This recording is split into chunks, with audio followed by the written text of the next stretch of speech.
Hey y'all, I sort of skipped a week of videos. There's just been a lot going on with the convention prep and trying to get as much printed and trying to get as much commission work done as I could beforehand, and truthfully there's still so much that I still need to do. But with that being said, the convention itself went so much better than I could have hoped. We got there at a decent time, and I had the absolute joy of being placed next to some incredible artists, like my friend Janisha Colors. Throughout the day I got to meet so many lovely people and snag some amazing goodies. I think one of my favorite things, honestly, was pestering Janisha for her art and getting her to sign the festival poster that she designed. It was so freaking cool to see in person, and I'm seriously so proud of her for all the work that she's done, especially with working with this awesome comic and Zion-centered group in Jacksonville. They're known as DCAZ, and the Zion and indie comic community there is really wild. I don't think I would have even known it existed had I not stumbled across it last year.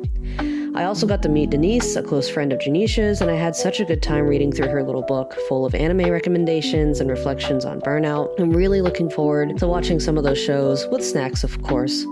So thank you, Denise. It was really lovely meeting you. Another highlight was chatting with this super fun creator who, after a conversation, handed her adorable little comics, and I love her character designs. I can't wait to sit down and read through all of it.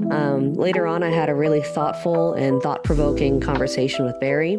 He even invited me to join some online comic meetups. I'm looking forward to attending one of those soon. Apparently folks can even get paid to host and teach little comic lessons during those meetups. I don't know if I'm the best person for that, but I'd be more than happy to share my experiences and process. And of course, there were so many other wonderful people who came by the festival. I got to gush about my comic with a lovely couple, and one of whom I remember was named Brandon. I unfortunately am terrible with names, so I've forgotten the others, and I'm really sorry about that. But that conversation is now sort of burned into my brain as a core memory, and we talked about the themes in my comic. I really hope I get the chance to see them again at a future Zine Fest. Do you want to give a couple quick shout-outs, like Macaronisnailart, whose drawing of their heart rat killed me in the best way. It immediately made me think of my own babies, and I'll post links to some of my favorite artists that I saw at the event in the description below. Now, just as a heads up, the next part of this update is a bit heavy, so if you're not in the headspace for something sad, please feel free to click away. I completely understand. I ended up taking Sunday as a bit of a rest day, not to recover from the con, but because something really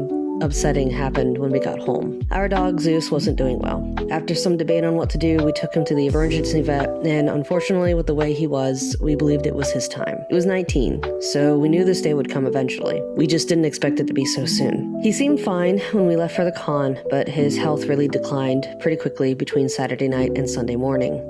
The house feels really empty without him, and we're both sort of grieving in our own ways, and we're taking that time to grieve, especially my wife, who was a lot closer to him than I was. So yeah, it's been a weekend full of highs and lows. I'm going to do my best to get back on schedule, but I can't promise too much right away. In the meantime, I hope you're all taking care of yourselves, and please check out the artists that I mentioned. I'll tag everyone I can in the description below. I hope you all have a good day.